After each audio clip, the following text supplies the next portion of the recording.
매년 이맘때는 학생들의 방학이 한창입니다.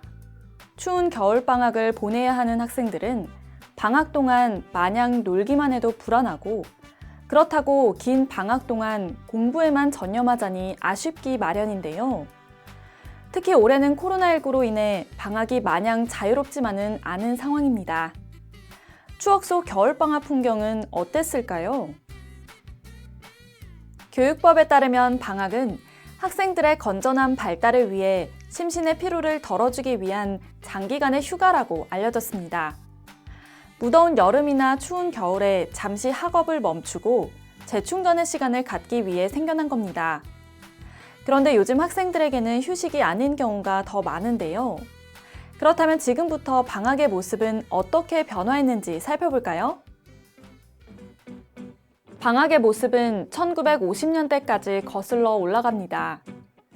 당시 학생들은 방학 때 부족한 농사 일손을 도와주거나 학업에 매진했습니다. 보통 친척집을 방문해 일손을 도왔지만 졸업반에서는 입학시험을 앞두고 공부를 했습니다. 동네에서는 친구들과 함께 딱지치기나 구슬치기를 즐겼고 눈이 내리고 얼음이 얼면 눈싸움과 썰매를 즐기며 놀았습니다. 그리고 70년대부터는 본격적으로 방학이 학교 생활의 연장선이란 의미로 굳혀지기 시작했습니다.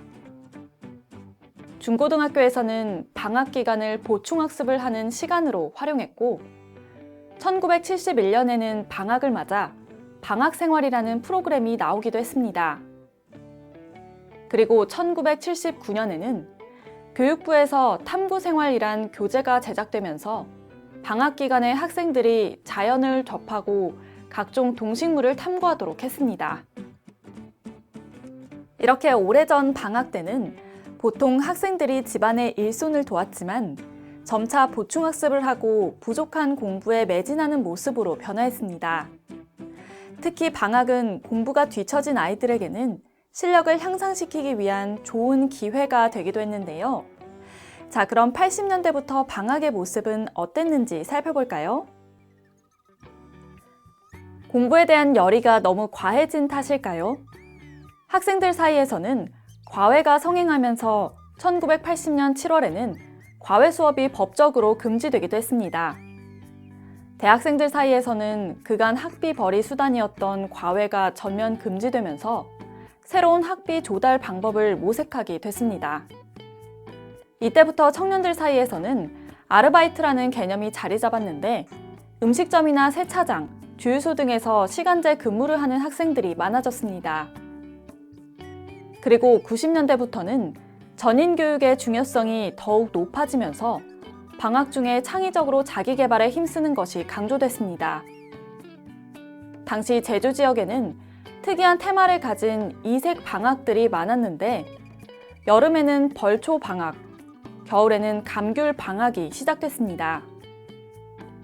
이는 아이들이 집안의 바쁜 일손을 덜어주고 노동의 소중함을 체험하기 위해 만든 것이었습니다. 이렇게 방학 때 학생들은 자기 개발부터 시작해 집안일은 물론 학업에도 매진하는 모습을 보였습니다.